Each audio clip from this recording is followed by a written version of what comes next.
Good morning. I come from the other holy city, Chicago, the Covenant Holy City.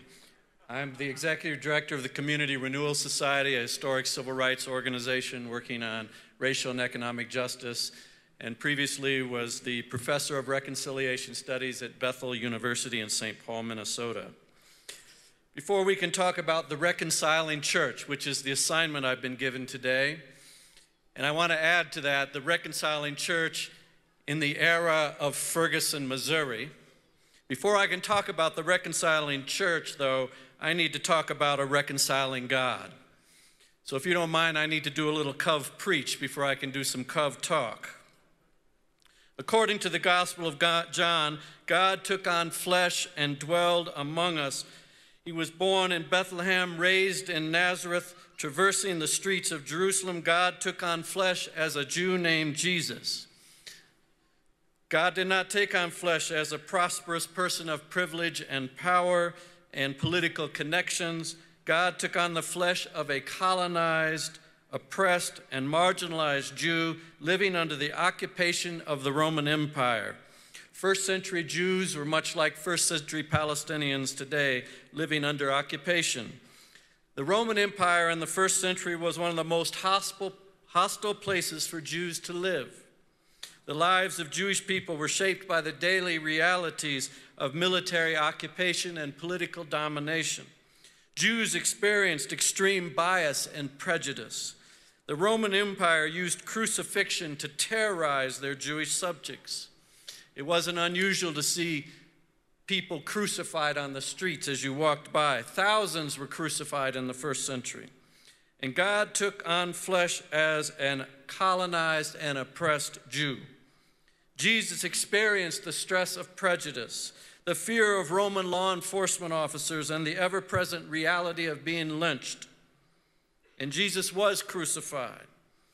And on the top of the cross, a sign was placed in 3 languages, Aramaic, Greek, and Latin, calling Jesus the King of Jews, King of the Jews.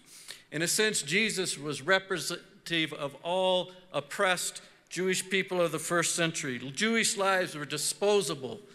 They were not welcome.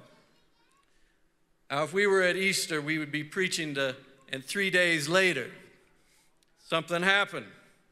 Jesus, who was killed by Rome as the King of the Jews, God raised Jesus to life against Rome. Listen to that again. Jesus was killed by Rome. God raised Jesus up against Roman domination in an act that declared that Jewish lives mattered. Oppressed lives mattered. Colonized lives mattered. Marginalized people's lives matter. This was the act of a reconciling God. And word spread from one Jewish neighborhood to the next, across Palestine, throughout the Roman Empire, and onto the continent of Africa, that Jewish lives mattered, that oppressed people's lives matter.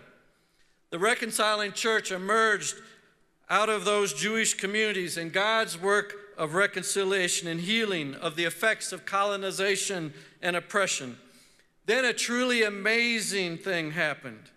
These oppressed Jewish followers of Jesus invited persons of privilege and power to also experience God's reconciliation.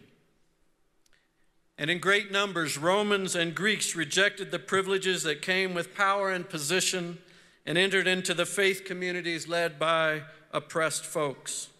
The primary biblical model of a congregation was one where members of an oppressed minority community welcomed people from the privileged dominant culture into the local church. As Paul stated and Acts illustrated, they went first to the Jews and then to the Gentiles. Well, let's move from the first century to the 21st century, since I only have 7 minutes. The movement today is emerging out of Ferguson and crossing our nation with the tagline, Black Lives Matter. Let me get up to date. The hashtag, Black Lives Matter. I've had opportunity to be in Ferguson and meet with the young people there, the activists, and what I'm seeing is that it's, yes, specifically about black lives, but it's about all folks who are marginalized. If you talk to these activists, they'll talk to you about women in leadership, inclusion of folks with disabilities, LGBT folks, the poor. Even whites and folks with privilege are included in these Ferguson-like movements. Where is the church in this movement? The reconciling church of the 21st century must be like the first century church of the Bible. It's time to reimagine the reconciling church. In God's eyes, all lives matter. But in our nation, our cities, and our villages, we know that only some lives matter. So our churches must join the national refrain and cry out, Black lives matter, brown lives matter, LGBT lives matter, the lives of people with disabilities matter, the lives of seniors matter, the lives of children matter, the lives of people for working for inadequate wages and living in substandard housing, those lives matter. The lives of people being trafficked matter. The lives of homeless people matter. The lives of Palestinians that we've just heard matter.